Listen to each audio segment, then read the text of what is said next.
Today's podcast is brought to you by Audible.com. Get a free audiobook download and 30-day free trial at www.audibletrial.com/The Rob Burgess Show. Over 180,000 titles to choose from for your iPhone, Android, Kindle, or MP3 player.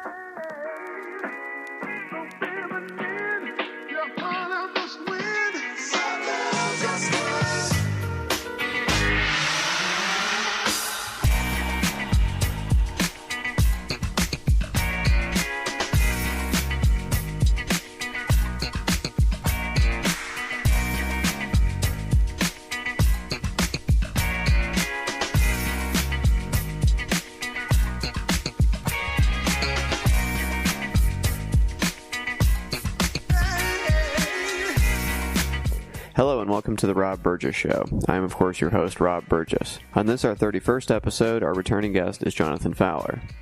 But before we get to that, I need to take a moment to tell you about our sponsor. For you, the listeners of the Rob Burgess Show podcast, Audible is offering a free audiobook download with a free 30-day trial to give you the opportunity to check out their service.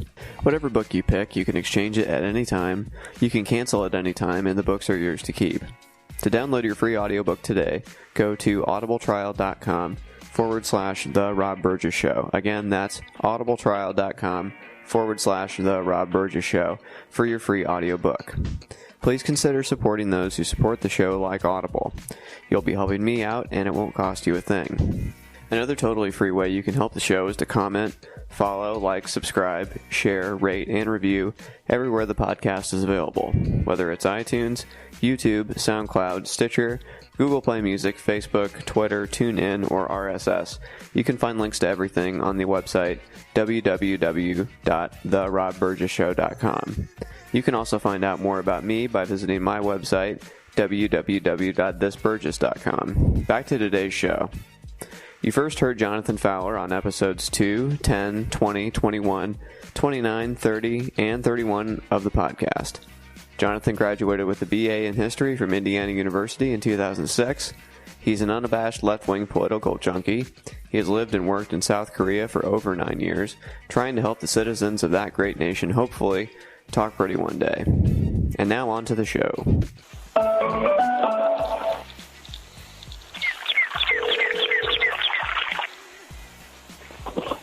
Hello. Hey, what's up? Hey, how's it going, Bob? Good. How are you? Oh, doing okay. Yeah, so, the debate, the vice presidential debate. Yeah. Woo! Yeah, that was something. I watched it on Tuesday over here, I think it was. Mm-hmm.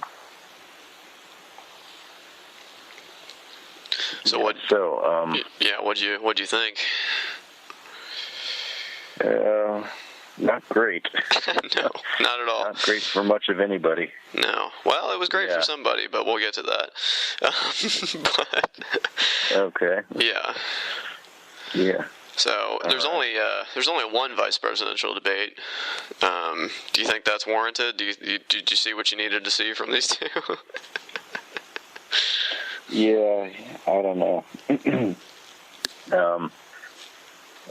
Tim Kaine, I wasn't very much aware of him before he was announced for vice president, and he didn't do a whole lot to distinguish himself here, I don't think. So No. Yeah. So, yeah, anyways, the vice presidential debate on October 4th, 2016, Governor Mike Pence versus Senator Tim Kaine in Farmville, Virginia. And Farmville, I mean, doesn't that sound like a browser-based in-app game or something for Facebook? I'm pretty sure Farmville is a Facebook game. Yes, you're right. I feel like I get game requests for that every now and again. Yeah.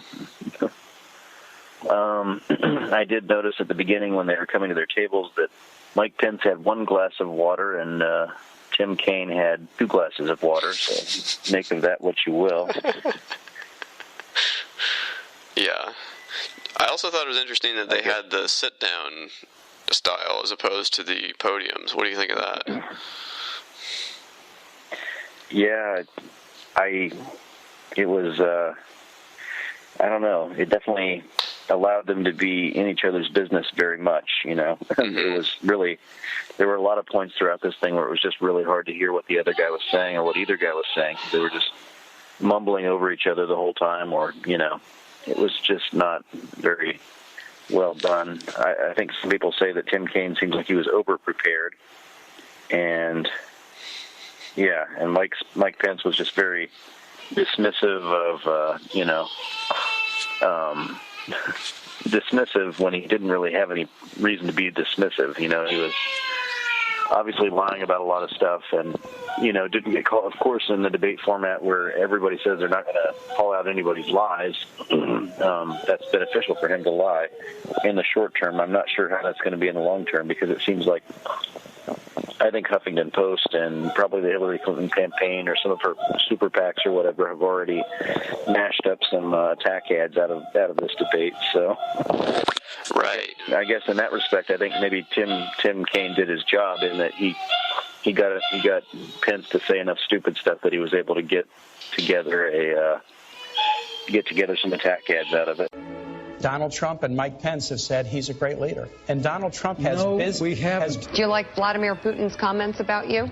Sure. I've already said he is really very much of a leader. Governor Pence said, inarguably, Vladimir Putin is a better leader than President Obama. That is absolutely inaccurate. I think it's inarguable that Vladimir Putin has been a stronger leader in his country than Barack Obama has been in this country. Donald Trump and I would never support legislation that punished women who made the heartbreaking choice to end a pregnancy. Do you believe in punishment for abortion? Yes or no, as a principle? The answer is that there has to be some form of punishment. For the woman? Yeah. All right, He's gentlemen, going to release his I need tax to ask you returns about and the audit Social Security. is over. I don't mind releasing. I'm under a routine audit. Community policing is a great idea.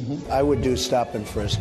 I think you have to. Ours is an insult-driven campaign. Crooked Hillary. Crazy Bernie. He's a war hero because he was captured. I don't know what I said. Blood coming out of her, wherever. If Hillary Clinton were a man, I don't think she'd get 5% of the vote. Donald Trump has said it. Deportation force. Cannot believe. You're going to have a deportation force. He's got kind of a personal Mount Rushmore. Vladimir Putin, Kim Jong-un, Muammar Gaddafi, and Saddam Hussein. Do you stick by the idea that the Middle East would be more stable today with Saddam Hussein and Gaddafi in power?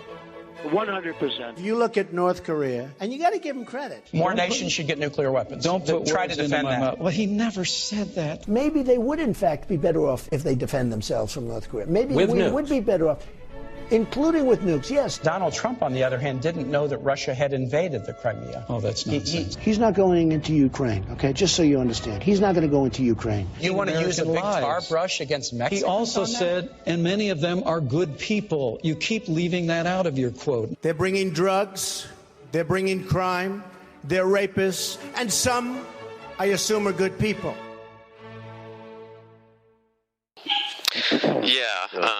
Yeah. If people want to go back and listen to our previous podcast, the one where I played the George Stephanopoulos interview with Mike Pence, where for 12 or 13 minutes, he basically, in the face of all other evidence, just refuses to answer straightforward questions and just weasels out of everything. And I think that was kind of what you saw in this debate here, is that, I mean, Tim Kaine came with general facts, and he'd obviously done his homework, but I don't think he counted on just how slippery Mike Pence can be, and, just how long he can lie for, with the straight face. I don't think he was prepared for that, and I think that anybody that knows Mike Pence is, he was a radio host.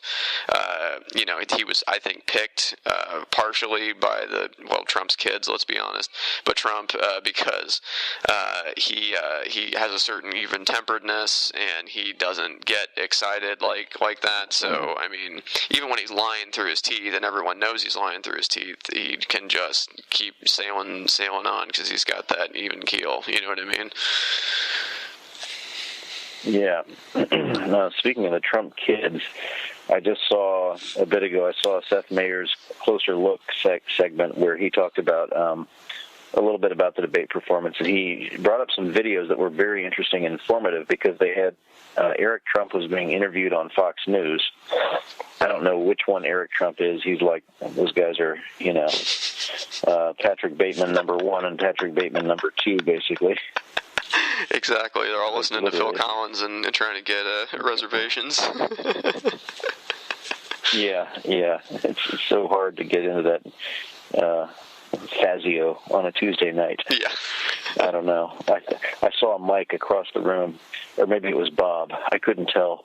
I panicked and did some more coke in the bathroom and ran away. Then I beat up a homeless person. Yes. My dad should be president. Yeah, exactly. And it's funny because in American Psycho, he does idolize Trump. In the book, anyway, he does. Yeah. This is people. I don't know. It's God bless those low education voters. Low information voters. Yeah. Whatever. Well, anyway, so same difference. I don't know. Maybe not. So anyways, Eric Trump is being interviewed on Fox News, and he's saying why they chose Mike Pence, and he says, but his track record in his home state, in Illinois, or in his home state, is exactly why we picked him and why my father picked him. And the Fox News reporter goes, I'm assuming you meant Indiana, not Illinois, correct? He's like, oh, yeah, I did mean Indiana. He doesn't even, so for anybody who's like proud that our Hoosier politician got chosen to go to the big leagues and go all the way to the vice presidential office, potentially, the family of the people who chose this guy don't even know where the hell he's from. They don't even, Indiana it's flyover country. It's not even a blip on their radar. What can Mike Pence do for your campaign tonight, Eric? Well, listen, Mike is solid as a rock, and I've gotten to know him incredibly well and his wife, and they're an amazing family, and he's an amazing guy. But his track record in his home state, in Illinois, or in his home state, is exactly why we picked him and why my father picked him. He's amazing. He dropped taxes every single year. He reduced unemployment every single year. He took care of vets. He did an amazing job. He funded the largest bill that infused cash into the educational system. He did an amazing job there. He took care of the infrastructure system all throughout the state. I mean, he really did an amazing job, and that's exactly why my father picked him, and he's going to be amazing tonight. He's going to do a great job. I'm assuming you meant Indiana, not I did mean Indiana. I'm sorry for the slip of the tongue. Okay. That's all right. It's just unbelievable. And in the clip, and I don't want to reference the clip too much, but Seth Meyers also brought to light another segment where Donald Trump got confused about Tim Kaine, which was, I don't want to blame Trump too much because it was pretty similar to my reaction. He said when Tim Kaine was announced, Donald Trump was giving a speech, and he said, her running mate, Tim Kaine, who, by the way, did a terrible job in New Jersey. The first act he did in New Jersey was to ask for a $4 billion tax increase, and he was not very popular in New Jersey, and he still isn't. What? I mean Virginia. So he says New Jersey like 3 times, and he's like, oh, he's from New Jersey. What's the difference? And he should know because the fat guy with the bridge is from New Jersey. That's his guy. That's Chris Christie. I mean, that's his guy. He knows who's from New Jersey. Unbelievable. Her running mate, Tim Kaine, who, by the way, did a terrible job in New Jersey. First act he did in New Jersey was ask for a $4 billion tax increase, and he was not very popular in New Jersey, and he still is. What? I mean Virginia. So, yeah. So, anyways, neither of these vice presidential candidates had much of an impact on the people in the Trump campaign as far as the Trump family itself. Right. They don't care or respect them enough to know where they even come from in either case. So that says something. Well, I think the selection of both Pence and Kaine, I think, really speaks to what they think the top of the ticket is lacking. And I think what they're really fighting over right now are white votes, which is interesting. Because I saw a thing yesterday on 538, which is Nate Silver's website, talking about how Trump is actually only ahead with white people by 13%, and no, Republicans Republican has ever won the presidency with anything less than like double of that. So, I mean, he's winning with like, you know, low, like we were talking about, low information voters, you know, the non-college educated white people, but anyone who's had any college education or above is not really going out for Trump the way they did for, you know, Romney or McCain or any of these other people. So yeah. And I was thinking about that kind of thing earlier. I was thinking like how Republicans always claim that there's a liberal media bias and stuff, but maybe they're looking at it wrong. Maybe the fact is that to get into the media and to be a journalist, you have to actually graduate from college. And so by definition, you're an educated person. You're an educated voter. So, and generally the trend is educated voters generally tend towards Democrats. So yeah, it just happens that this subset of the population has, you know, consistently has some education, usually often a very good education, and right, you know, whatever. And you know, then you've got the whole Fox News, Breitbart, alt-right news, whatever, all that stuff together too, which is obviously, you know, cut from a different cloth. Mm-hmm. So, anyways, we had Tim Kaine, we had Mike Pence, and we had Elaine Quijano, yeah, I guess. What's her name? I think you said it right. I guess she's on. Yeah. And what do we think about her performance? Dismal. Yeah, pretty bad. Bad. Neither of the candidates were highly respectful of when she was interrupting them, but at the same time, I don't know. You know, there were a lot of times where they were getting into something, and she would like try to jump in and say, "Oh, your 2 minutes are up. We're moving on to some other topic now." Even though they're just getting off the talking points and they're just starting to go at each other, and that's when the real conversation is going to happen. But she's like trying to break it up. Mm-hmm. No follow up. Well, 1 or 2 follow ups. I will give her that. She did 1 or 2 follow ups when somebody dodged a question, but no fact checking, no challenging none. of, you know. Just, you know, I don't know. I don't know. It's hopeless for these debate moderators and stuff. But, I mean, you know, I think Lester Holt, at least at some points, did kind of call Donald Trump on some of it. We talked about how that was problematic with the Iraq thing, but, you know, at least he tried to do something, you know. But, like, when the thing with and I'm sure we'll get to this if we're going chronologically, but when Tim Kaine brought up the, you know, Mexican rapist quote, I mean, we all know that quote.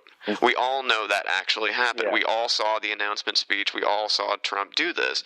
And for her to just sit there like this is like, well, what are you going to do? You know, it's a debate. It's like, you know, get in there. Tell him he's wrong. Like Mike Pence just denied straight up all these things that Trump said, that we know he said, and everyone knows he said. You don't even need Google for this stuff, you know? It's like, you know, we all heard him say these things, that women should be punished for having an abortion, and that, you know, the Mexicans are rapists. You know, we all heard this, so it's like, get in there, do something, you know?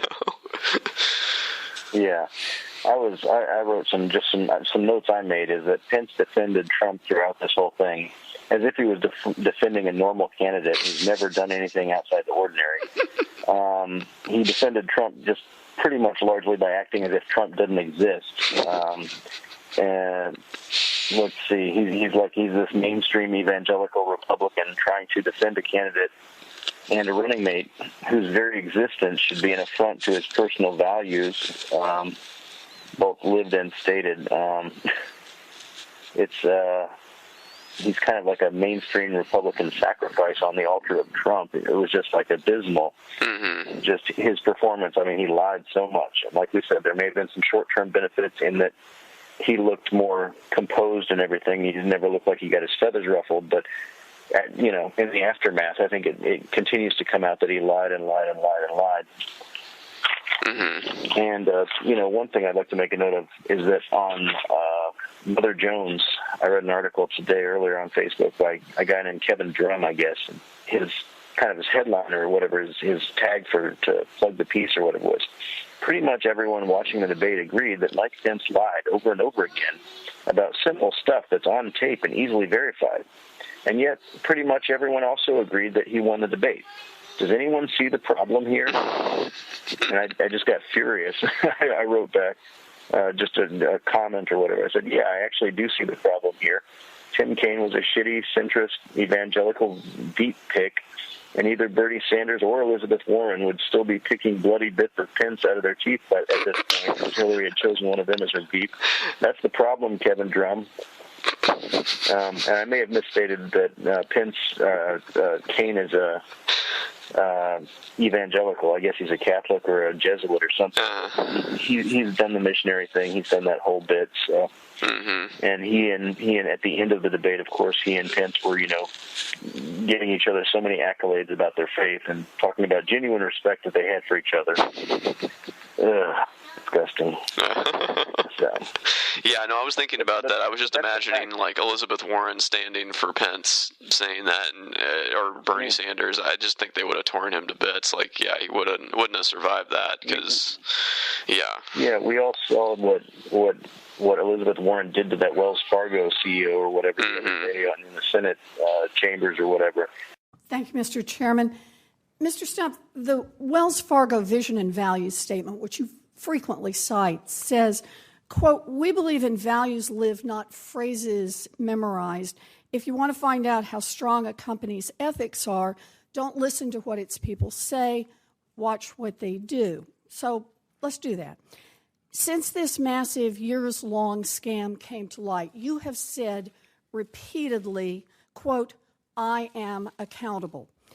But what have you actually done to hold yourself accountable? Have you resigned as CEO or chairman of Wells Fargo? The board, I serve at Have you resigned? No, I've not. All right. Have you returned one nickel of the millions of dollars that you were paid while this scam was going on?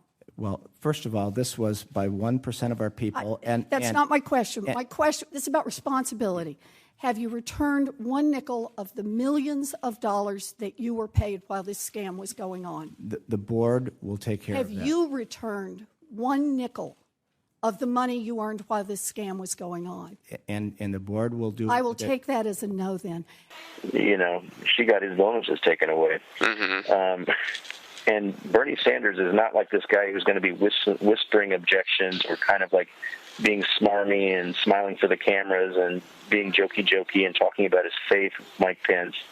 He is going to, he's going to be loud and boisterous and angry, mad as hell. And he, Mike Pence would not have gotten away with half the crap he got away with on the stage if either of those two had been the running mate. But yeah, absolutely. She wanted to have a centrist. She wanted to have a safe choice, somebody that would be kind of like, not on everybody's radar. So it's just, the stupidity continues to frustrate. Yeah, absolutely. Well, I think that, the biggest worry I have is that I don't think anybody was pulled over to Hillary Clinton's side by this debate. I don't think that happened at all. I do think there is a possibility that evangelicals, though, that were on the fence about Trump, are now somewhat reassured by this performance by Pence. And now they may be able to hold their nose a little tighter when they go to vote for Trump. You know what I mean? Yeah, there's a mainstream evangelical, hard right-wing state leader who says it's okay to vote for this clown and lied about all the crap that he did and said. So, I can say, oh, well, Mike Pence said he didn't do that, so I thought it was kind of an open question. Yeah. He definitely provided plenty of cover, but yeah. Anyways, Kaine and Pence both have sons in the Marines. I'm Elaine Quijano, anchor at CBSN and correspondent for CBS News. It's an honor to moderate this debate between Senator Tim Kaine and Governor Mike Pence. Both are longtime public servants who are also proud fathers of sons serving in the U.S. Marines. I guess that's interesting. Kaine very early on welcomed Pence to Virginia, which I thought was kind of like he was trying to do a little power play, like you're in my zone now. Thank you for being here tonight. Governor Pence, welcome. It is so great to be back at Longwood University in Farmville, Virginia. Welcome to, this is my home. I've got the home court advantage or whatever, these are my people. Right. Something, so there was a lot of that kind of that jocular kind of friendly rivalry, back and forth kind of, I don't know.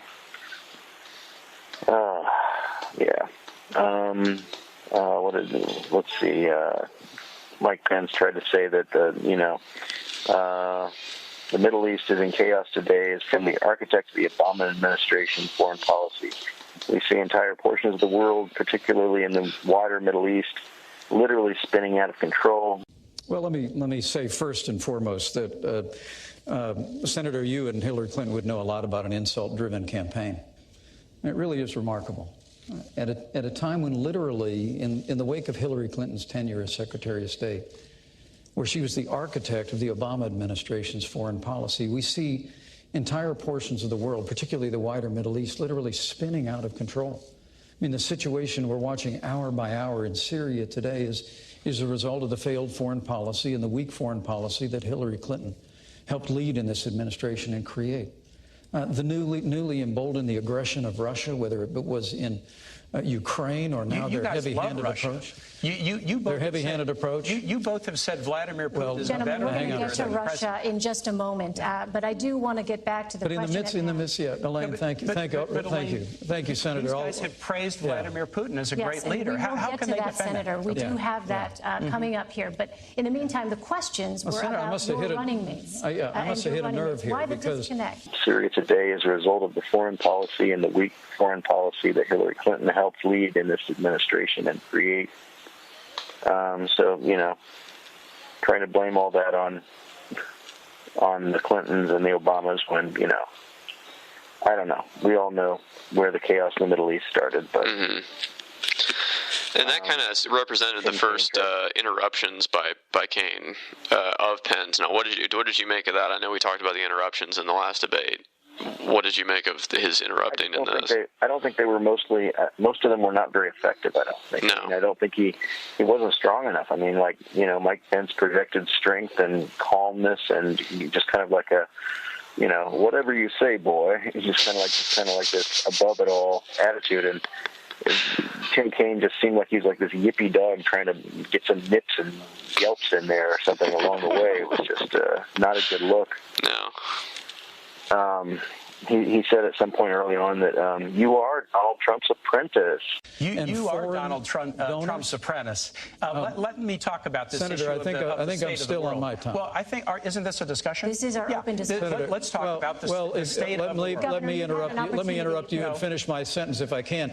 The Clinton Foundation accepted foreign contributions from foreign governments and foreign donors while she was Secretary of State. Okay, now I can weigh in. She had a private server. I get to weigh in. That was discovered to keep that pay-to-play process you have an opportunity out of the reach of the Governor public. Pence doesn't think the world's going so well, and he, is going to say it's everybody's fault. Do you? And again, this is the kind of thing that Hillary always does, where she has some market-tested, pre-planned line that she wants to deliver and that he wants to deliver, and he delivers it. The audience has been instructed not to laugh or applaud, so there's no reaction to it, so it just kind of falls flat. It's just, I don't know. Let's see. What did Mike Pence said? I think Tim Kaine, he's a fitting running mate for Hillary Clinton. But I think he's a very fitting running mate for Hillary Clinton.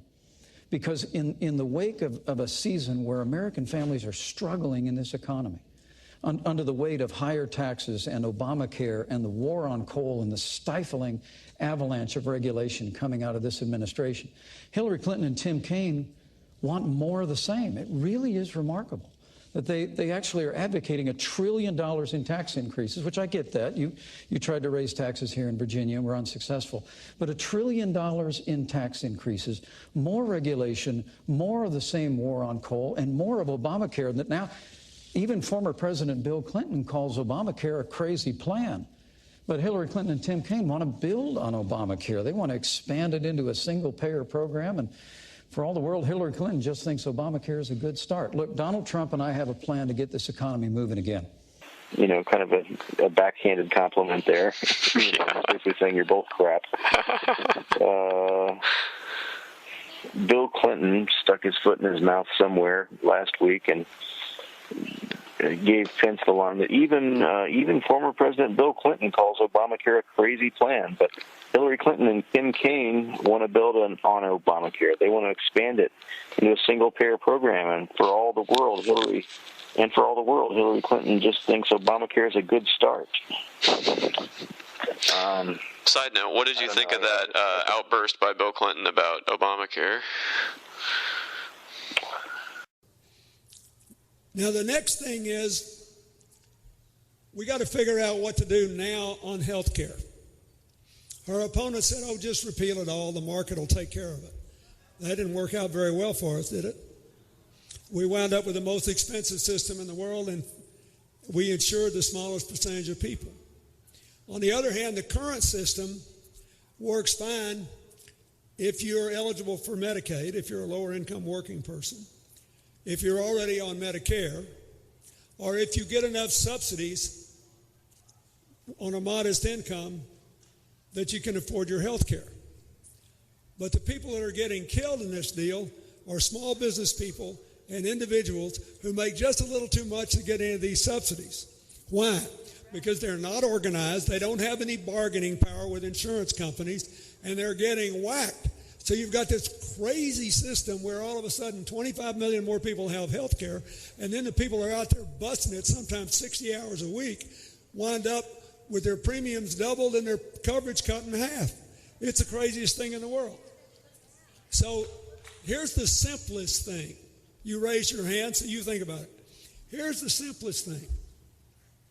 Figure out an affordable rate and let people use that, something that won't undermine your quality of life, won't interfere with your ability to make expenses, won't interfere with your ability to save money for your kids' college education, and let people buy in to Medicare or Medicaid. Here's why. You can let people buy in for just a little bit because unlike where you are now, if you were on the other side of this, if you were an insurer, you'd say, gosh, I only got 2,000 people in this little pool. 80% of the insurance costs every year come from 20% of the people. If I get unlucky in the pool, I'll lose money. So they overcharge you just to make sure, and on good years, they just make a whopping profit out of the people least able to pay it. It doesn't make any sense. The insurance model doesn't work here. It's not like life insurance. It's not like casualty. It's not like predicting flood. It doesn't work. So Hillary believes we should simply let people who are above the line for getting these subsidies have access to affordable entry into the Medicare and Medicaid programs. They'll all be covered. It will not hurt the program. We will not lose a lot of money. And we ought to do it.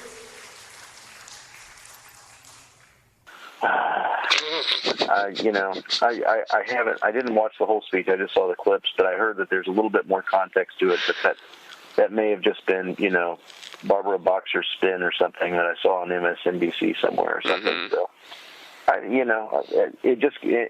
either way, he has got to be very careful about what he says right now because, people are going to be going over it with a fine-tooth comb. And like I've said several times in the past on past podcasts, Bill Clinton is an outstanding and very powerful campaigner when he's campaigning for anybody except his wife because he's been screwing it up since 2008 when he tries to help Hillary. Mm-hmm. So, case in point again. Yeah. I mean, I can just imagine any kind of changes they're going to try to do to Obamacare when they've got Bill Clinton on tape saying that Obamacare is this huge, crazy thing. A year down the road, if Hillary's trying to make some changes or all this, they've got a self-inflicted wound on getting anything started on that again. So, Tim Kaine tried to get another laugh line in there with, do you want your hired president in Hillary Clinton or your fired president in Donald Trump? That was so dumb. Yeah, it's just these cheesy lines they're trying to sneak in there. I mean, I agree. I think we've said before that Donald Trump is not going to be a jobs creator because he's this guy who loves to fire people and he takes visible glee in doing so. But this was not the line that's going to, make people, oh, wow, yeah, he's got a point. Do you want your hired president in Hillary Clinton or do you want your fired president in Donald Trump? I think that's not such a hard choice. I want to throttle these Democratic, both of them.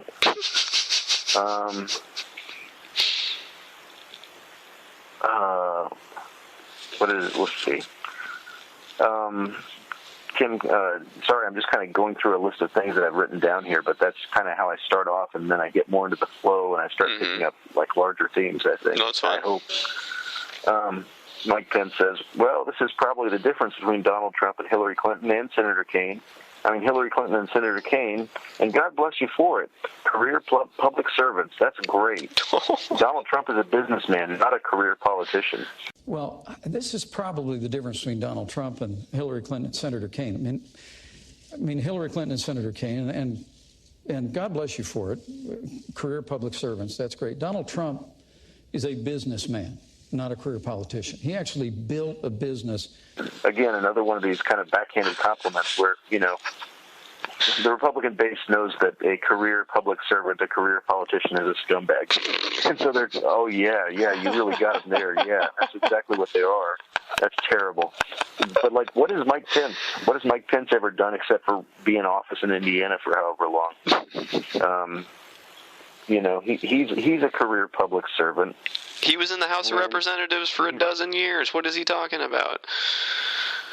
Yeah. And arguably he's as successful as Tim Kaine. I don't know who's more successful between the two of them. Oh, I think Tim Kaine is more successful just by not failing as much. Yeah, well, I guess Senator is probably higher up than Governor, but but Hillary Clinton is absolutely a more successful public servant than Mike Pence. So, you know, anyways, and God bless you for it. Yada yada yada. You know, you're career politicians, career public servants. Donald Trump isn't. He's a businessman, and that, of course, that's by definition better. So. Pence tried to avoid the tax return release questions 2 or 3 times. Let's see, then Tim Kaine tried to go after him for avoiding the tax thing. He says, so, it's smart not to pay for our military. It's smart not to pay for veterans. It's smart not to pay for teachers. And I guess all of us who do pay for these things, I guess we're stupid.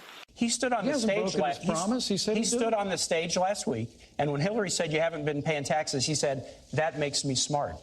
So it's smart not to pay for our military. It's smart not to pay for veterans. It's smart not to pay for teachers.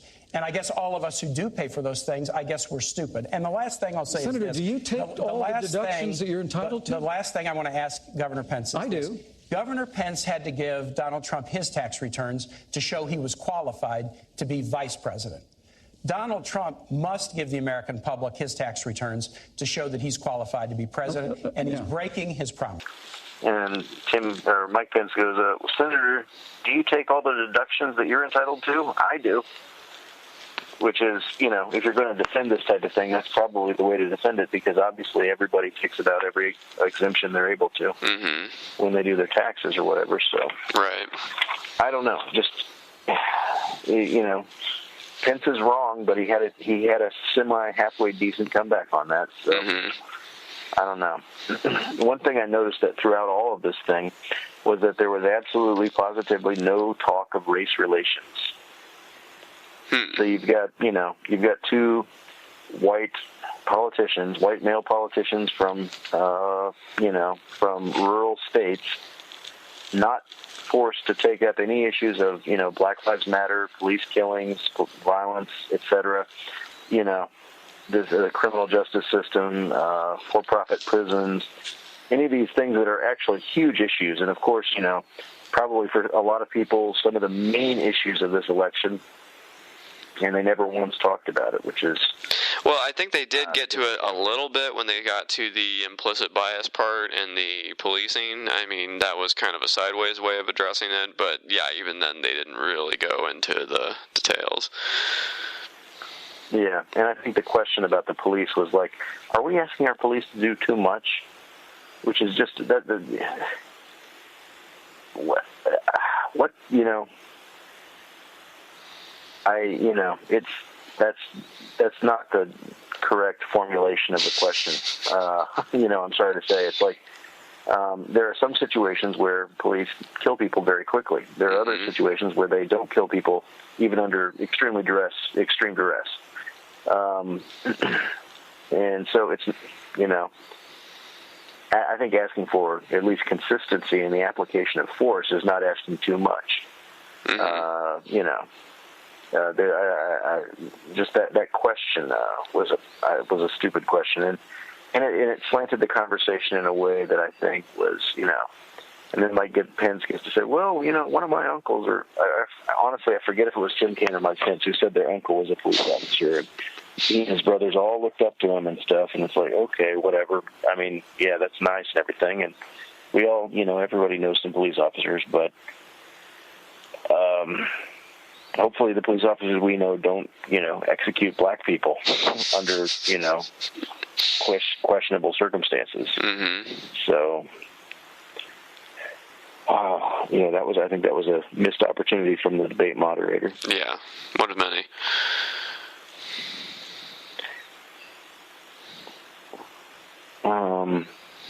Let's see. What did Payne said? Or wait, Kane, Pence and Kane. My God, these guys are so I don't know. They kind of mesh together in my head. It's honestly, it's kind of I don't know. It's not. They don't distinguish themselves very well, I think. Kane said, Governor Pence had to give Donald Trump his tax returns to show he was qualified to be vice president. Donald Trump must give the American public his tax returns to show that he's qualified to be president, and he's breaking his promise. And at this point, the moderator wanted to move on, but Pence says, Elaine, I have to respond to this. She says, you get very little time, 20 seconds. And Pence tried to get in a, there you go again line, and he kind of paused, and everybody's like, oh. And I don't know. That was in response to Kane's charges that Pence was the biggest cheerleader for Bush's efforts to privatize Social Security, and he even pointed out that Pence was still pushing for it after Bush had given up on it, and I can remember that. Mm-hmm. I remember thinking I was in college, I think, at the time, and I think that was maybe I was out of college by that point. I can't remember exactly, but I remember thinking that was a stupid idea because I was like, and this must have been 2006, 2005. It was between 2005 and 2007. And I remember thinking that was a stupid idea at the time because I was like, wait a minute, the stock market goes up and down, and we have Wall Street crashes like in 1929. I was like, so if you put everybody's savings in the stock market and the stock market crashes, you're going to have an entire generation of elderly people starving to death, right? Basically. Yeah, and then of course, within 1 to 2 years, the stock market did crash, and I was like, well, I guess we're good that Bush didn't really push that. So, yeah, they dropped that like it was hot. Yeah, but we will never, ever engage in a risky scheme to privatize Social Security. Donald Trump wrote a book, and he said Social Security is a Ponzi scheme, and privatization would be good for all of us. And when Congressman Pence was in Congress, he was the chief cheerleader for the privatization of Social Security. Even after President Bush stopped pushing for it, Congressman Pence kept pushing for it. We're going to stand up against efforts to privatize Social Security, and we'll look for ways to keep it solvent going forward, focusing primarily on the payroll tax cap. Governor Pence, I'll give you an opportunity to respond. Well, thanks, Elaine. There they go again. Okay. All Donald Trump and I have said about Social Security is we're going to meet our obligations to our seniors. But that was the point at which Pence got his "there you go again" line in. Yeah, trying to channel Ronald Reagan in a previous presidential debate, I believe. Yeah, everybody wants to get that iconic zinger. Governor Reagan, as a matter of fact, began his political career campaigning around this nation against Medicare. Now we have an opportunity to move toward national health insurance with an emphasis on the prevention of disease, an emphasis on outpatient care, not inpatient care, an emphasis on hospital cost containment to hold down the cost of hospital care for those who are ill, an emphasis on catastrophic health insurance so that if a family is threatened with being wiped out economically because of a very high medical bill, then the insurance would help pay for it. These are the kind of elements of a national health insurance important to the American people. Governor Reagan, again, typically is against such a proposal. Governor, there you go again.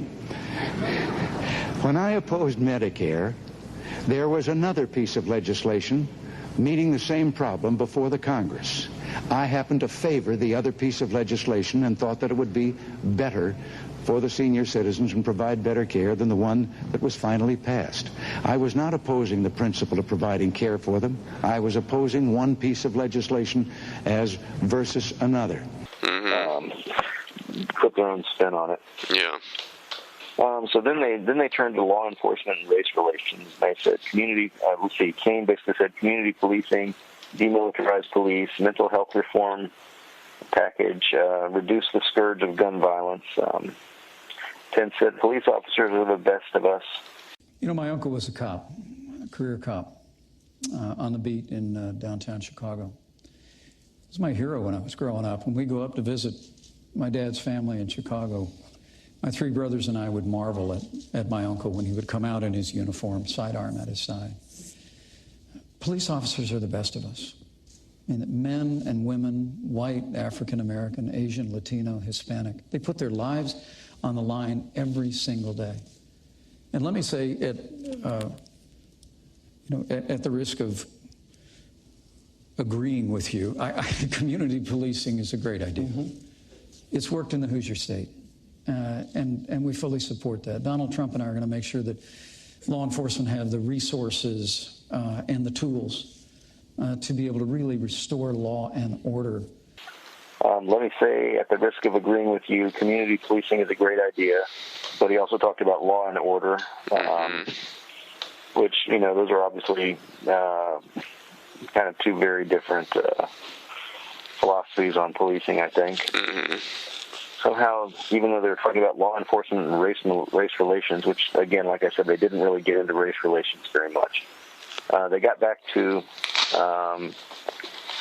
let's see, Pence said something, if you're, it's kind of, again, these guys are mixing my head. I think Pence said, if your son or my son handled classified information like she did, they'd be court-martialed. And Kane said, that is absolutely false, and you know that. I'm like...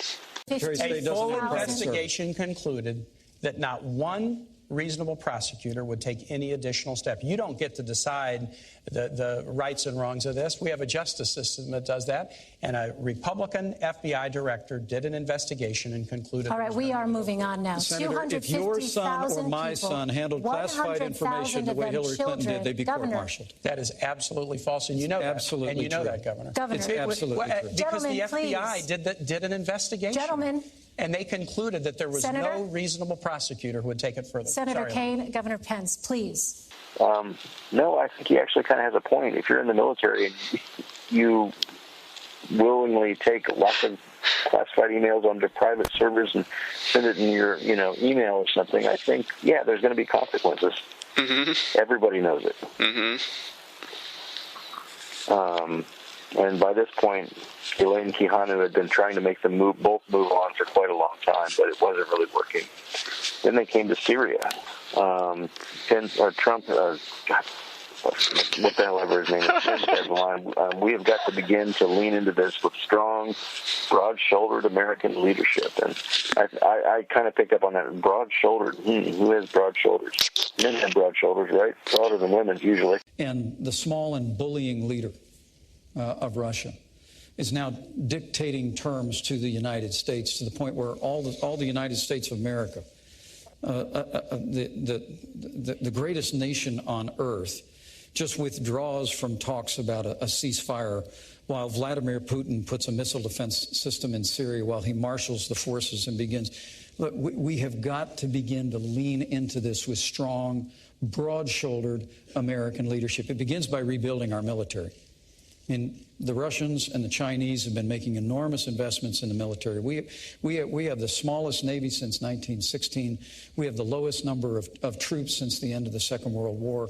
We've got to work with the Congress and Donald Trump will to rebuild our military and project American strength in the world. But about Aleppo and about Syria, I truly do believe that what America ought to do right now is to immediately establish safe zones so that families and vulnerable families with children can move out of those areas, work with our Arab partners real time right now to make that happen. And secondly, I just have to tell you that the provocations by Russia need to be met with American strength. And if Russia chooses to be involved and continue, I should say, to be involved in this barbaric attack on civilians in Aleppo, the United States of America should be prepared to use military force to strike military targets of the Assad regime, to prevent them from this humanitarian crisis that is taking place in Aleppo. There's a broad range of other things that we ought to do as well. We ought to deploy a missile defense shield to the Czech Republic and Poland, which Hillary Clinton and Barack Obama pulled back on out of not wanting to offend the Russians back in 2009. And I think I saw some follow-up. A lot of people were saying that seemed like a kind of a coded language sexist attack or something, that, we need a man, with the stamina and all that stuff that they've all been talking about, not a woman with narrow shoulders to lead, to lean into this thing. He also said, we have the smallest Navy since 1916, and we have the lowest number of troops since the Second World War. Ridiculous, our Navy. I think we can do more with less as far as ships, right? Yeah. The smallest Navy since 1916. I mean, okay, but seriously, put any Navy in the world up against ours, and we're going to wipe the floor with them, basically. Yeah, we have twice as many aircraft carriers as the next closest nation behind us. I think we're going to be okay. Yeah, we've got the cyber, right? The cyber, yeah. We can fight the cyber, not the cyber, just cyber. We can cyber. Yeah, we can go above and below. Above and below. Yeah, you get that wavy hand motion in there. Yeah, you get submarines, nuclear submarines. So, like when the Russians and the North Koreans, when they try to use a submarine, sometimes they just sink it and they lose it underwater. Mm-hmm. And I don't think that happens to us. I'm pretty sure that's happened once to Russia with a nuclear submarine, and I think it may have happened with a North Korean submarine about a year ago or something. That sort of went off the radar, and nobody knows where it went. Interesting. So basically, in Trump's words, they're not winning with their submarines. We're winning. So much for sick of it. Ridiculous to say that our Navy is not in pretty, very competitive condition in 2016, I think.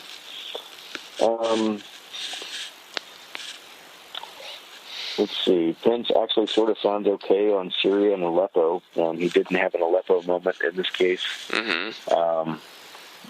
like Johnson did with the what's in Aleppo. But he said, we and the UN must be prepared to strike military targets of the Assad regime after creating safe zones. I think Kane also said that safe zones sound nice. It was, I think something's going to have to change with regards to Russia and Syria. Mm-hmm. And, that again makes me more hawkish than some left-wing people. But when you've got millions of people displaced, and you've got hundreds of thousands of people dying, you got bombing of civilians, chemical weapons flying willy-nilly. I mean, at some point, the world's number one superpower has to say enough. Mm-hmm. So I don't know what that means exactly, but, and we may have other interests. We may be more interested in stabilizing Iraq and pushing all this craziness and containing it in Syria, although nothing ever really stays contained in a war. Mm-hmm. Pence also talked about missile defense in Eastern Europe, which is obviously to antagonize against Russia. It seems like, that was the first moment where I noticed that Pence seemed to be more hawkish on Russia than Trump was. Mm-hmm. I don't think maybe it is in Trump's policy to put missile defense in Eastern Europe, but this sounds like a traditional kind of neocon, contain Russia, fight the Cold War. The Soviets are coming to take over Eastern Europe kind of stuff. This is not one of Trump's concerns. Later in the debate, I said it was like an interview. I don't know why. Kane said something about how Donald Trump said that he doesn't know that Russia already invaded the Ukraine, right? And Pence tried to deny it, which was another one of those moments where Pence was later proven totally wrong. Mm-hmm. But again, this is where I started to realize, like, Pence seems like he's a traditional 1980s Cold Warrior Republican, right? Mm-hmm. And he wants to fight Russia. Mm-hmm. And Trump doesn't seem like that at all. He thinks like Russia's just going to magically respect America because of his own strength or something. Mm-hmm. So, again, this was a moment where I felt like Mike Pence was, there are rumors after this debate that Donald Trump's a little mad at Mike Pence, perhaps for upstaging him by doing better in the debate than Trump did. Mm-hmm. But I think there may also probably be something in there about the fact that Mike Pence doesn't seem to have the same tone on a lot of the issues that Trump does as far as Russia. Yeah. So I thought that was interesting. What's your take on all that? I hadn't thought about that. I mean, I thought about the thing with the traditional kind of hawkish Republican neocon view of it that Pence has, and that being different from Trump. And I did hear the thing about him being mad that Pence had upstaged him. I didn't then take the further step that you just took of saying that it might have been because he had a different policy on Russia or that kind of thing. But I think it would totally make sense. I mean, it doesn't really fit with what he's been saying, and Lord knows he said enough complimentary things about Putin and his leadership ability to no matter how many times Pence was going to deny it. So yeah, maybe that was part of the reason he was mad at him. That's an interesting thought. It probably would be part of it. So. Yeah, and I think again, more and more lies. I mean, Kane, God damn it, these names. Whatever. I don't know. I think this is going to come across badly in the final podcast. I don't know. And I know I'm coming across sounding like a little bit exasperated, but it was an exasperating debate. Oh, I was screaming at my computer half the time. It was so hard to watch. Yeah. Well, I'll say that Pence has also said complimentary things about the strength of Putin, especially as compared to Obama and stuff. And that was another thing that he lied about. He said, no, I didn't say that. Trump didn't say that. We didn't say that. And then, again, the day or two after it comes out, yeah, you did. So. Mm-hmm. But yeah, I do think that, it seems like Pence has I've never heard Donald Trump say anything about putting missiles in Eastern Europe. Maybe he has said that. Maybe I need to do more fact-checking on that, but maybe that's on his website somewhere and he's using the policy, if he has any. But it also, in the context, it seemed more like Pence talking about what he wanted to do with Russia rather than what Donald Trump necessarily wanted to do about Russia. Mm-hmm. Yeah. Definitely. Well, I mean, I don't know if you want to get to this yet, but I think the real winner of this debate, for me, was Mike Pence in 4 years. Because it's been an open secret here in Indiana that the whole reason that he became governor was just as a stepping stone to get to the national stage. And then I think he probably would have actually run for president this year had he not had the RFRA situation or the HIV outbreak in southern Indiana or the abortion bill that are all these just unforced blunders that are just basically the product of his evangelicalness that don't allow him to see straight. So I think, but for those, I almost think you probably would have seen him maybe even be the candidate this year, being the establishment choice or whatever.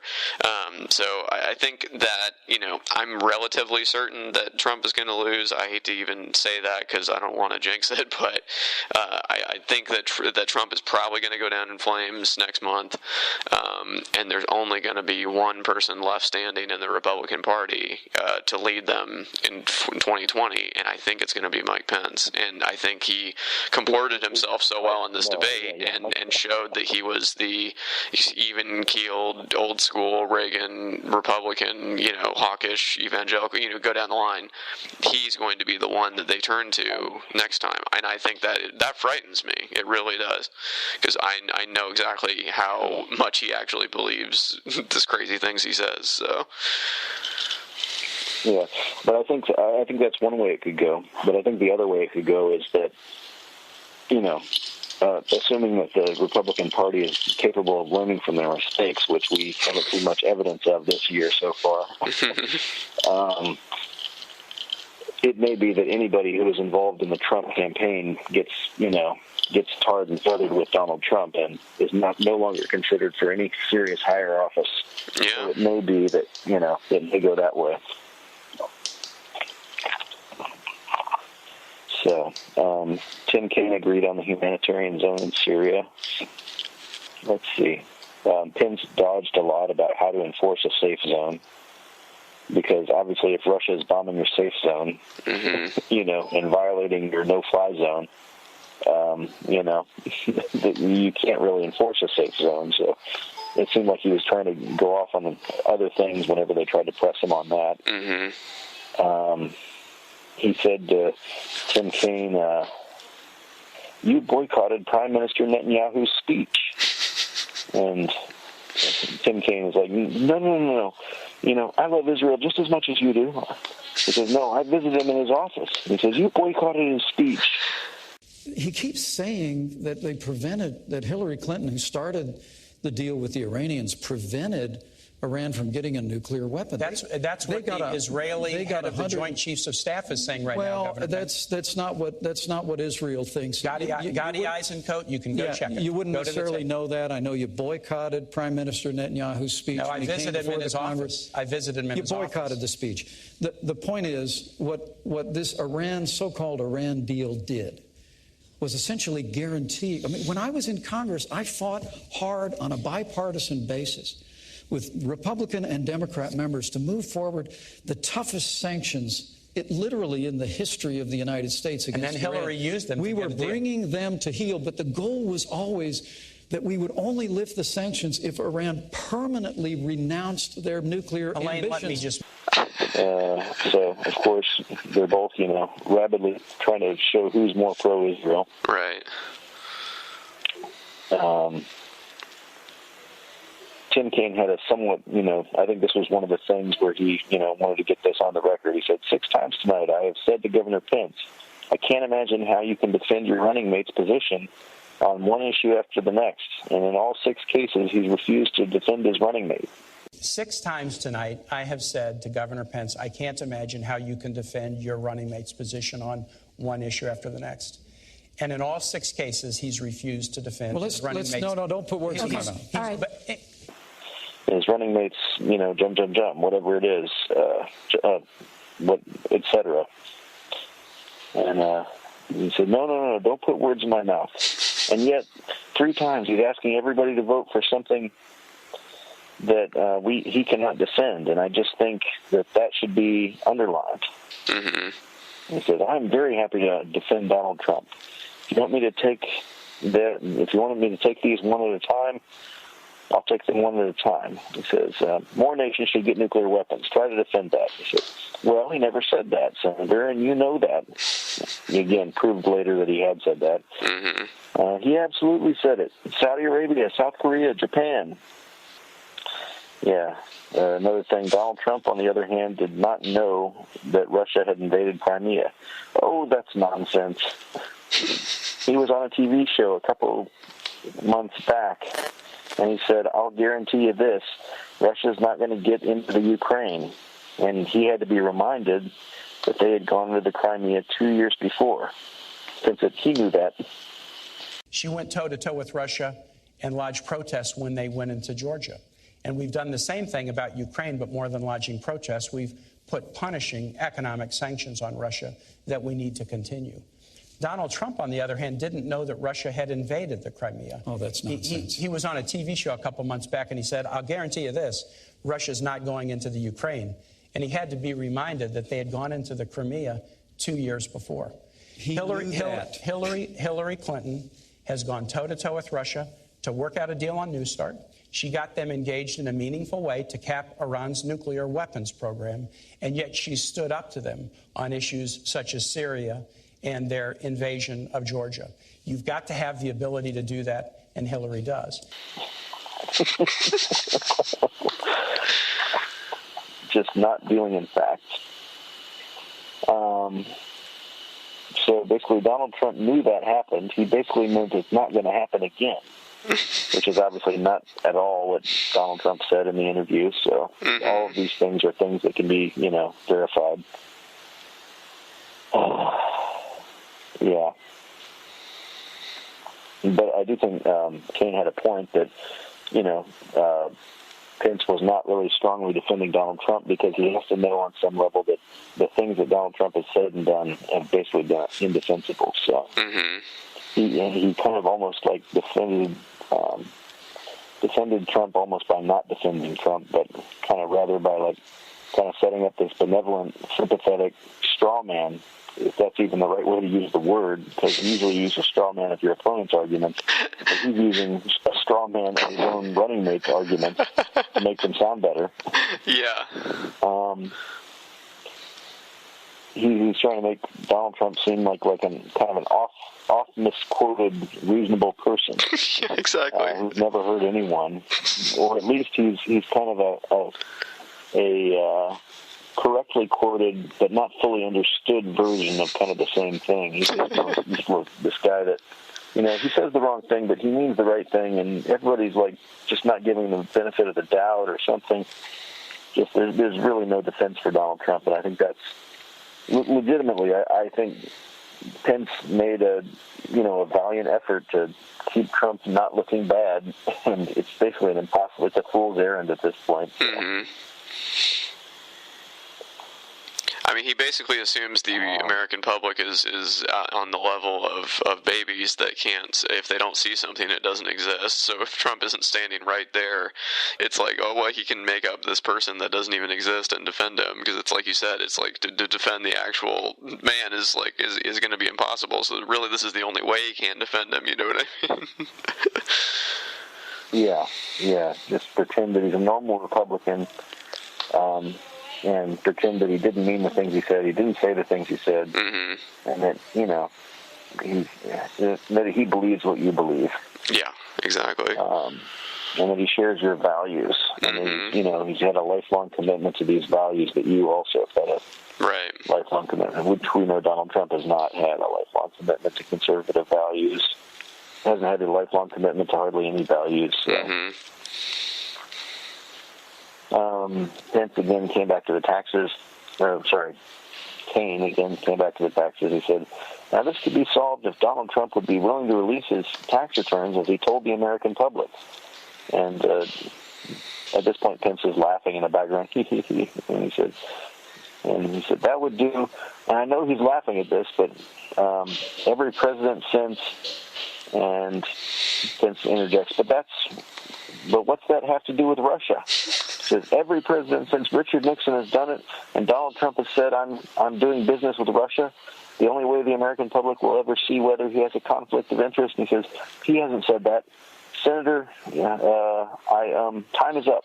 He has, actually. Governor, well, thanks. Just trying to keep up with the insult-driven campaign on the other side of the table. I'm just saying facts about your running mate. Yeah, well, and I know you can't defend Senator, please. This is Governor's turn. I'm happy. Let's see. I'm happy to him, Senator. Don't put words in my mouth that I'm not defending him. You're not. I'm happy to defend him. Most of what you said is completely false, and the American people know that. This isn't the old days where you could just say, I'll run through the list. Senator, please, this is Governor Pence's 2 minutes. So I've just kind of gone through three people interrupting each other constantly. And it's, if it's incoherent to listen to me say it, it's because it was incoherent to listen to the three of them do it too. Yeah. Yeah.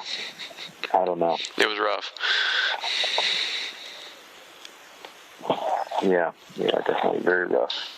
Trump said at some point, look, this is the alternative universe of Washington, D.C. versus reality.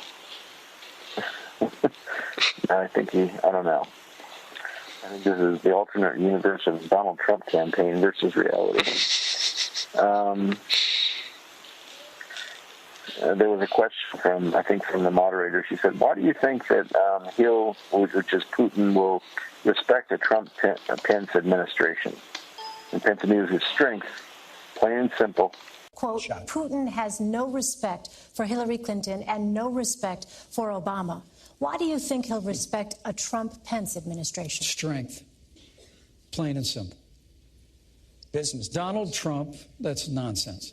Donald Trump is Donald a strong Trump's son leader says who is that the going Trump to lead with American Please, strength. Senator, I'll give you a chance to respond. We're going to rebuild our military. And Kane said business dealings in the background, and Pence says that's nonsense. Donald Trump and Pence says Donald Trump's son says, and he says is a strong leader. So the Trump organization he's going to rebuild our military. Trump leads with American strength. And then, the moderator again, please, Senator, I'll give you a chance to respond. It's just all, again, continuing back and forth. And actually, I had to listen like 3 times to hear the part where Kane said business dealings, because he said it very low. He didn't say it loud. He said, like, why will Putin respect the Trump-Pence administration? He said, strength, plain and simply. Business dealings, that's why he'll respect you. Pretty incoherent almost. Yeah. What did Pence also was talking about? He said America's political system is superior to the crony, corrupt capitalist system in Russia in every way. When Donald Trump and I observed that, as I've said, in Syria, in Iran, Ukraine, that the small and bullying leader of Russia has been stronger on the world stage than this administration, that's stating painful facts. That's not an endorsement of Vladimir Putin. That's an indictment of the weak and feckless leadership of Hillary Clinton and Barack Obama. And Kane said something like, well, if you can't tell the difference between dictatorship and leadership, and then Pence said, this is the grade school thing again. Okay. Because Kane had already said this line earlier in the debate and stuff, and so it was obviously a rehearsed line, and so, Pence got in you're using the same line again? Okay, whatever. Pence also said at one point, it has to remain the policy of the United States of America, the denuclearization of the Korean Peninsula, plain and simple. Pence likes this phrase, plain and simple. But again... What specific steps would you take to prevent North Korea from developing a nuclear-armed missile capable of reaching the United States? Governor Pence. Well, first, we need to make a commitment to rebuild our military, including modernizing our nuclear forces. And we also need an effective American diplomacy that will marshal the resources of nations in the Asian Pacific Rim to put pressure on North Korea, on Kim Jong-un, to abandon his nuclear ambitions. It has to remain the policy of the United States of America, the denuclearization of the Korean Peninsula, plain and simple. And when Donald Trump is president of the United States, we're not going to have the kind of posture in the world that has Russia invading Crimea and Ukraine, that has the Chinese building new islands in the South China Sea, that has literally the world, including North Korea, flouting American power. We're going to go back to the days of peace through strength. But I have to tell you that all this talk about tax returns, and I get it. You want to keep bringing that up. It must have until played he well in meets some focus group. But here, Hillary Clinton and her husband set up a private foundation called the Clinton Foundation. While she was Secretary of State, the Clinton Foundation accepted tens of millions of dollars from foreign governments and foreign donors. Now y'all need to know out there, this is basic stuff. Foreign donors and certainly foreign governments cannot participate in the American political process. The fact is, Donald Trump said that South Korea should have nukes. Yeah. He's not committed to the denuclearization of the Korean Peninsula. He said South Korea should have nukes. He wants to put more nukes over here. So again, what Pence was saying just flies in the face of actual things that Trump has said. Right. It's an impossible mission to try to clean this thing up. Yeah, sorry, I'm kind of drifting here. It's actually it's been a long day of work over here again, and it's kind of later at night. But let's see, Pence at one point said, "But I have to tell you, the all this talk about the tax returns, and I get it. You want to keep bringing it up. It must have pulled well in one focus group. But here, Hillary Clinton and her husband set up a private foundation called the Clinton Foundation. I thought it was called the Clinton Global Initiative. Maybe I'm mixing that up. There's two different ones. I think he mixed it up, but there is two different ones. There's the Clinton Foundation, one of them is like the charity, and the other is like their personal money that they just give away, and it doesn't do any work. It just they put their money into it, and then they give. It's like what the Trump Foundation would be if it was actually not just a scam. Yeah. I think that's something to continue. As he continues, you're talking about the Clinton Foundation. So the Clinton Foundation. Let's see. What did he say? Something about millions of dollars from foreign government. The Clinton Foundation accepted millions of dollars from foreign governments and foreign donors. Now, you all need to know out there, this is basic stuff. Foreign donors and certainly foreign governments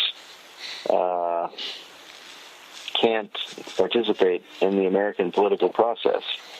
They cannot make financial contributions. And this reminded me, and I didn't do enough background research about exactly what had happened, but other countries, and I think maybe Israel was one of them, and maybe there was one or two others, I forget which countries it was exactly. Trump's campaign was soliciting them for campaign donations, and they basically came out to the newspapers and said, look, we can't give you money for your campaign. But that would be illegal in your own system. And so Pence is here saying the Clinton Foundation accepted foreign money from foreign governments and foreign donors, and that's illegal.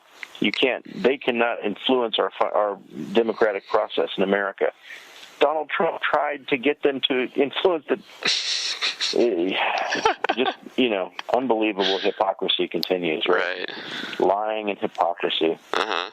So, again, when Pence said earlier in the thing, when he tried to say that, Kane and Clinton are, these lifelong career politicians, this is exactly what he's accusing them of doing, is lying and distorting the truth and, trying to prop up your own side at whatever cost and, lie and lie and lie even when you think you're this religious guy or whatever.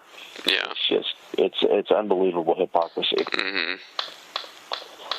And, of course, when Kane responded to this whole long speech about how foreign governments have been influencing the Clinton Foundation, he neglected to mention the fact that Donald Trump had directly solicited foreign governments for campaign donations in this campaign. So he's not the most. And this is something that I thought of, and I'm not running for president. And I know a debate's a high pressure environment where you absolutely positively can't make a mistake with your facts or mess up any single thing. Mm-hmm. But he's got one debate. I know that Hillary has, probably locked him in a little cave somewhere to practice for this thing for the past several weeks. He can have these facts in his head, Right. Just off the top of my head, I was like, wait, Donald Trump solicited foreign governments for money for his campaign. Mm-hmm. Just say that. You don't have to say anything else. You don't have to talk. You don't have to get into the Clinton Foundation at all. Just say that. And of course, Pence would say, "Oh no, he didn't." But the fact checkers will find it tomorrow. Mm-hmm. But what Pence did say, let's see, Elaine said something, about, the question was about North Korea, and they all kind of laughed about that because they're way off topic again. And he says, the Trump Foundation gives virtually every cent to charitable causes. And the other guy, Kane kind of mentions political contributions. He says, less than 10 cents on the dollar from the Clinton Foundation has gone to charitable causes. And actually, the fact is it's more like 90 cents on the dollar go to charitable causes. But again, just lying. Any bad thing you could possibly make up to say about your opponent, just make it up and say it, and 50% of the people will believe it, 50% won't. But, it's not about facts. It's about, partisanship. Yeah. Disgusting. Mm-hmm. So... and then they were talking about China, and, Kane made an attempt to tie Hillary Clinton's, they didn't want her to say it, but she went to China and she said that women's rights are human rights. And I was thinking, at this point I was noticing that Pence had been, or Kaine had been, Kaine had said that. Mm-hmm.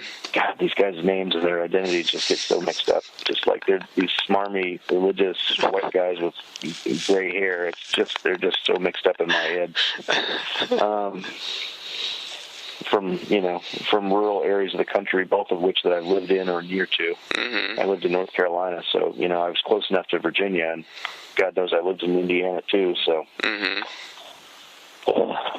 So anyways, so Kaine said that women's rights are human rights, which Clinton had said in China. Mm-hmm. And I was thinking, like, Kaine has been focusing so much on Donald Trump, and I understand the strategy. Make this debate about Donald Trump. Don't let, Mike Pence put himself out there as a nice guy or anything. Put a nice face on the Trump administration or whatever. But I'm thinking, Pence is not a guy that most Americans are going to like, because he is a draconian Christian, theological guy. Yep. He wants a theocracy in Indiana. He wants a theocracy in America.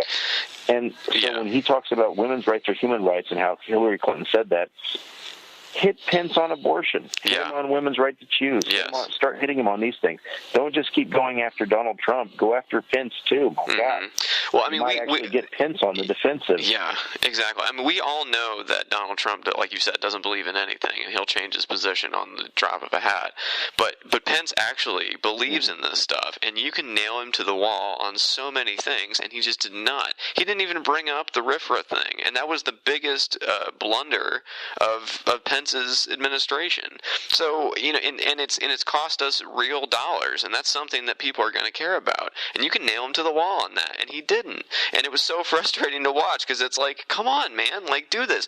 We have an HIV outbreak in this state, particularly because he closed the Planned Parenthoods in southern Indiana that didn't provide abortions, by the way, that would have done testing, that weren't able to because they were defunded. And then we had this sub-Saharan Africa levels outbreak of HIV, combined with the fact that his religious whatever didn't allow him to, moral ethics didn't allow him to have a needle exchange. And then finally we had to have one emergentarily because because we had this horrible outbreak. And then we have this horrible abortion bill that even the wives of the Republican senators in the state house told their husbands not to vote for, and they still passed it anyway, and it was shut down by the courts. I mean, you can go down on all these things. He was going to make women who had miscarriages have funerals for their fetuses. Like, come on. Like, nobody's going to like that. Bring it up. Has the entire country gone crazy, or is it just Indiana? Yeah, well, Indiana's getting there, but frankly, I think Pence did a smart thing somewhat early. I mean, it's a stupid thing, but it's a smart thing politically, I guess. I think he kind of put number one. Well, I think there's a couple factors. I think Kaine probably had strict orders from Clinton to not focus on Pence at all, but to keep it all, laser focused on Donald Trump and tie Pence to Trump and try to tie all the Republicans to Trump as much as you can, to some degree. But on the other hand, I think that Pence put Kaine on the defensive at the beginning of the debate when he said, I passed when I was, the governor of Indiana, I passed a tax decrease. I passed a tax cut, and you tried to have a tax increase of $4 billion, and you failed. So I was successful, and you failed in your state. And it's like, yeah, okay, well, number one, passing a tax cut is easy, right? Mm-hmm. That's like a million times easier than passing a tax increase. Totally regardless of whether, politically you think one is better than the other or not. When you're giving people free money, that's going to be easier to pass than hey, we need to take a little bit more money from certain people to pay for things that everybody uses in our state. Right. But the fact is, I think that put Kaine on the defensive, where he didn't want to get into, the messed up things that go on in the state of Indiana, because he doesn't want to get dinged again on taxes in Virginia. I guess, so but that's just my theory, and that's I mean, I guess that makes sense, but yeah. But I think that just also brings us back to the fact that this guy was not the ideal running mate. Which is something that we said the day that he was selected by the Clinton campaign.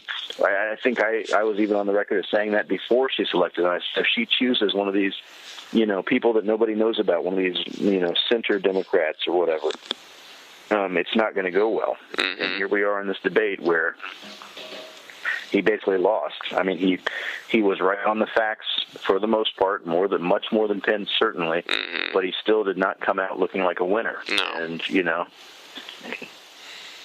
And, but that actually was right before they had that exchange about the women's rights or human rights. Yep. And he didn't go after Pence, and that happened right before they got to the final section, which was social issues. Mm-hmm. And again, I think this is another reason that he didn't go after Pence on this is because he's kind of trying to ride the middle difference there on the pro-life, pro-choice thing himself, because he said that personally he is pro-life, mm-hmm. but because of the will of the people in his state, and because he's a Democrat, basically he has to be pro-choice officially. Mm-hmm. But because of his ideological, based in religion, his belief about pro-choice versus pro-life, I don't think he was an effective person to go after Mike Pence's policies in Indiana because of that, because he is ideologically compromised on that, because he's somewhere in the middle, trying to ride, down the middle of the line, mm-hmm. trying to sit on the fence or whatever. And so, but then they got to the social issues at the end, which is where they got into all this kind of this faithy stuff where they were, well, I've been going to church and I was a missionary and Hillary Clinton's a Methodist and, and Mike Pence said something like, I try to spend some time on my knees every single day. I was thinking, yeah, I bet in the Trump campaign, you basically have to. For me, my faith informs my life. I try and spend a little time on my knees every day, but... Yeah, he had a couple of those moments where it was, you've seen Arrested Development, right? Yeah. Yeah, when Tobias Funke keeps making the unintentionally homoerotic statements throughout the show. Was your mother here? You're right. I'll help you up. Oh, that is quite a basket you've got there, Michael. That Sally Sitwell is one lucky lady. Well, I'm not so sure that she's actually right for me anyway, but you got one of these too, didn't you? You bought Lindsay at the same auction. Well, yes, but I'm afraid I prematurely shot my wad on what was supposed to be a dry run, if you will, so now I'm afraid I have something of a mess on my hands. It's just there's so many poorly chosen words in that sentence. There was definitely a few moments near the end that Pence, I'm sure we're coming to it later, but whipping the Mexican thing out again. When Donald Trump says women should be punished, or Mexicans are rapists and criminals, I'm telling or John McCain's not a hero, he is showing you who he is. Senator, you whipped out that Mexican thing again. Well, so anyways, yeah, they did get into this stuff a little bit. But they both, strongly proclaimed their respect of each other's faith, mm-hmm. Which was, I don't care. I don't want to hear it. I don't care about it. Separation of church and state and all that. Let's see. Pence did try to kind of wedge. He made again, morally wrong, but from a political perspective, I think it was not a dumb move to kind of wedge Clinton against Clinton over something called the Hyde Amendment, I believe it was called. Yeah, the Hyde Amendment, which was passed in 1976. Mm-hmm. And I've appreciated the fact that you've supported the Hyde Amendment, which bans the use of taxpayer funding for abortion in the past, but that's not Hillary Clinton's view. Which basically said that it severely limited the government's ability to fund abortion in any way mm-hmm. for low-income people or whatever. Right. In cases of rape, incest, and, kind of the standard thing. It's been accepted. Well, it's kind of been on the books since 1976, basically. So. But actually, Hillary Clinton, her official stance is that she wants to repeal it. And obviously, this is something that Tim Kaine has strongly supported in his own life. So, again, Pence tried to use this as kind of a wedge issue to put them mm-hmm. I think, as was said I think as Little Carmine said in The Sopranos one time, to sow some dysentery in the ranks. Little Carmine was a factory of those malapropisms, as I remember. Yeah, it was pretty. so. But Kaine didn't really pick the bait. He walked the middle road and he's like, well, what I believe in my personal life, but what I support the candidate, and I support, whatever. I don't remember what he said, but that was basically the tone of it. Mm-hmm. So let's talk about abortion and choice. Let's talk about that. We support Roe versus Wade. We support the constitutional right of American women to consult their own conscience, their own supportive partner, their own minister, but then make their own decision about pregnancy. That's something we trust American women to do that. And we don't think that women should be punished, as Donald Trump said they should, for making the decision to have an abortion. Governor Pence wants to repeal Roe versus Wade. He said he wants to put it on the ash heap of history. And we have some young people in the audience who weren't even born when Roe was decided. This is pretty important. Before Roe versus Wade, states could pass criminal laws to do just that, to punish women if they made the choice to terminate a pregnancy. I think you should live your moral values. But the last thing, the very last thing that government should do is have laws that would punish women who make reproductive choices. And that is the fundamental difference between a Clinton-Kaine ticket and a Trump-Pence ticket that wants to punish women who make that choice. It's really not. Donald Trump and I would never support legislation that punished women who made the heartbreaking choice to end a pregnancy. And why did Donald... He attacks Pence and said, Pence has said that he wants to put Roe versus Wade on the ash heap of history. And he said 5 times that Trump and Pence want to punish women. That was obviously something that pulled well with probably humans. And again, Pence said, no, we never said that. And cue the video of Donald Trump saying, in the interview, well, if these women break the law and they have partial abortions, or they have abortions or something, should they be punished? He's like, well, they broke the law. Yeah, they have to be punished. There should be some punishment. Yeah, absolutely. Right? Unequivocally, he says this. So. And at this point, Pence said, we would never pass legislation to punish women who made the heartbreaking choice to end a pregnancy. And I'm thinking, okay, this is the first time I can imagine a staunch evangelical pro-lifer using the euphemism, the heartbreaking choice to end the pregnancy. Mm-hmm. They're all talking about killing babies and ripping them apart and the womb and all this. They're using all this. They don't talk about ending a pregnancy. No. That's a very clean way to describe what they consider murder. Right. Exactly. I thought it was very interesting that Pence chose to use this kind of clean, sterile language to describe something that I'm sure when he's talking to his fellow evangelicals he would never describe as that. Mm-hmm.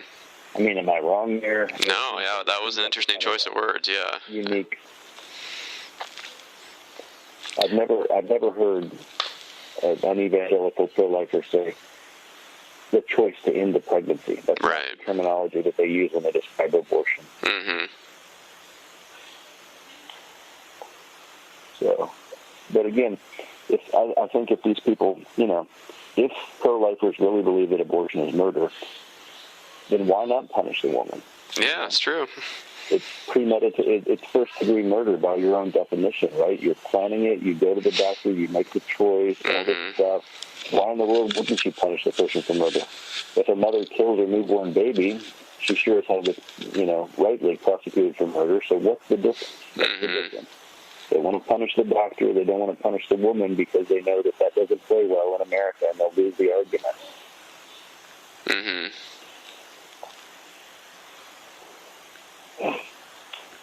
So again, they kind of at the end they had this thing where they just again both proclaimed this mutual respect for each other's religious beliefs and their principled stands on abortion. Pence tried to get Kaine to come over on that a little bit and go against Hillary. And Kaine didn't really take the bait too well, but at the same time he was not as passionate about it as somebody who actually believed what they were advocating in the policy.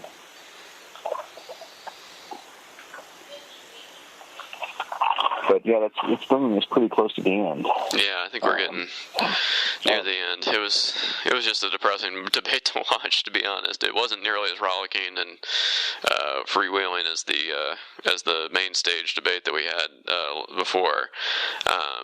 So it was pretty disheartening. So.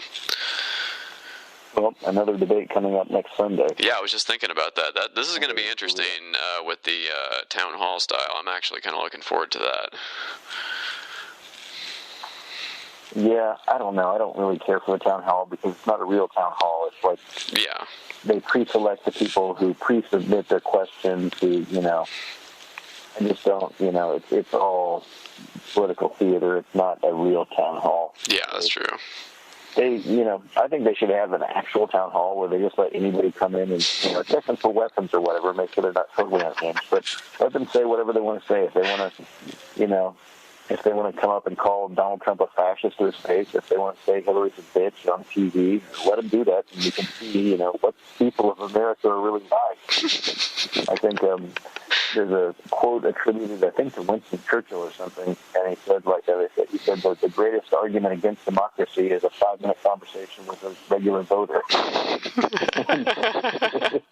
I'm paraphrasing, but yeah, I mean, like, if you actually had a town hall where you had these crazy, you just know some info warrior from... No, that's exactly where I was going. I was thinking this would be like a 9/11 truther going to come out of the woodwork there if you have that happen. So. Yeah, and maybe they should, because, people need to see, these are the people out there who are, they're out there, they have a vote, they're affecting policy, and they're, and they're getting their voice, they're out there. Go on any internet forum, go on the comment section of any article, and you'll see these maniacs. So to have this kind of clean, curated, quote-unquote town hall format, where everybody, reads their carefully worded, pre-submitted, pre-approved questions that are really just an opportunity for the candidates to jump on their talking point and bang their talking point for a minute or two. It's infuriating. Yeah, I guess you're right. Yeah, so don't get your hopes up, Bob. You gotta play negative. Come on, like me. What was I thinking? Yeah. Well, thanks for going through that. I know it was a slog. This one was, but I think curated town hall ahead. So. Oh yeah. Oh, one or two more things, and maybe we can edit these back in here somehow. But let's see. Pence also talking about abortion. He said, because a society can be judged by how it deals with its most vulnerable, the aged, the infirm, the disabled, and the unborn. I believe it with all my heart, and I couldn't be more proud to be standing with a pro-life candidate than Donald Trump. And I was like, whoa. A society can be judged by how it deals with its most vulnerable. That was intended to mean, basically, the poor, the minority, people on the outside of society. The aged, like the older people in America have the AARP or whatever, I forget, they've got their own advocacy groups. They vote in greater numbers than younger people. They tend to, not universally, but they tend to have more wealth accumulated throughout their lives and be wealthier and more financially perhaps stable than younger generations. So don't pretend that these are necessarily the most vulnerable members of society. I mean, they're vulnerable in certain ways, but in certain ways they're not. The infirm, I don't know what he means by that. I guess the sick or something. But, he's not the one who's for universal health care, so whatever, he's not for them. And the disabled, Donald Trump himself made fun of the New York Times journalist with the muscular disease. So you're defending a candidate by saying society can be judged by how it deals with its most vulnerable, and your own candidate made fun of the physical deformity of a disabled person. And of course, the only thing you really want to talk about was the unborn. He says the unborn are vulnerable in this society. They're vulnerable citizens. And he says, and so I couldn't be more proud to be standing with a pro-life candidate like Donald Trump. Donald Trump wasn't pro-life his whole life. Like in the 1990s, he was pro-choice, from what I remember. Is that? I don't have the data in front of me, but is that not correct? No, it's true. Again, like So basically every single thing that Mike Pence said was just a half-truth, a lie, utterly hypocritical, or just at odds with reality in some major way. Finally, he said, the question was asked, Governor Pence, how will you unify the country if you win? He says, well, thank you, Elaine, and thank you for a great discussion. And Tim Pence says, absolutely. And I thank you, Senator. This is a very challenging time in yada, yada, yada. Governor, how will you unify the country if you win? Well, thank you, Elaine, and thanks for a great discussion. Absolutely. Tonight. Thank you, Senator. Continuing. But when he got interrupted by Tim Kaine, even in his closing statement, where he's, thanking her for a great discussion. And I noticed when he thanked Tim Kaine, it sounded more like fuck you, Senator, than thank you, Senator. He was not happy to be interrupted again. His tone and his demeanor was very dour. He was not a thank you. Yeah. So that was kind of the closing, I think. Yeah, I picked up on that as well. Yeah. It was pretty funny. But yeah. Anyways, I think that's about all I've got, honestly. It's a long debate, but I was able to take a lot of notes again. I hope I can continue to do that next Monday when we watch the Sunday debate. Mm-hmm.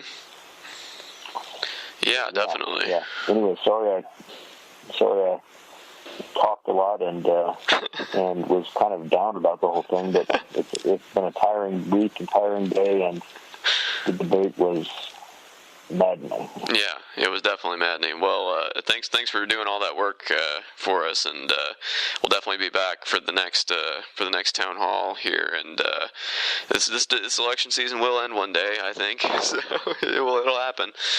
But, hey, Congress is coming up in 2 years. Oh God, no.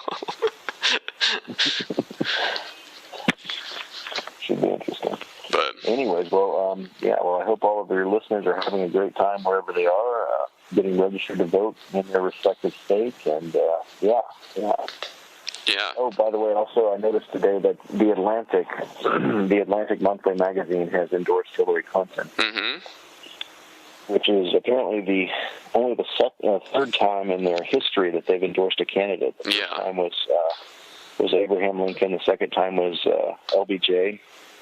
And this time it's Hillary Clinton. And in their endorsement, they noted that there are a lot of things that recommend support for Hillary Clinton, and there are also a lot of things that are quite maddening about Hillary Clinton. So they acknowledge that she's not a perfect candidate, but really what they're endorsing is not Donald Trump. Yeah.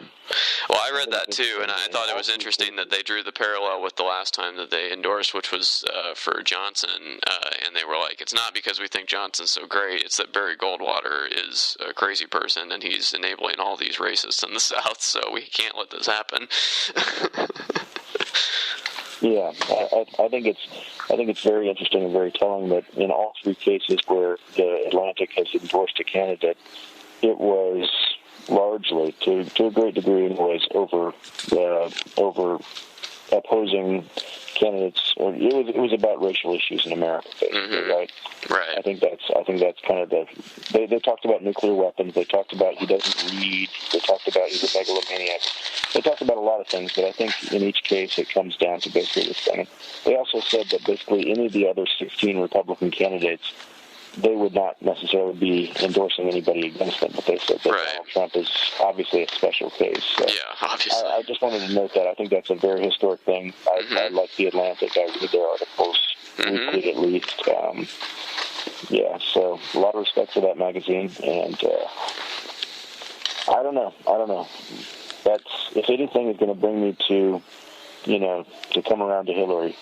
I mean, this endorsement it's a big endorsement, I think. And I think the fact that they acknowledge that they didn't try to sugarcoat the fact that she is not a flawed candidate, or that she is a flawed candidate, but they said, it's just a matter of we can't have this guy as president, and that's really the only thing that matters. And that's an endorsement that I'm going to have to really roll around with in my head and just kind of wrestle with, because that's and it may bring me around on this, but. Yeah. Anyways, I just wanted to briefly note that as well before we wrap up. So, cool. Anyways, yeah. All right. Well, I'll talk to you soon, man. All right. Have a good night there, Bob. Have a good day there, Bob. Yeah, I'll talk to you soon. Yeah, Bye. Bye-bye.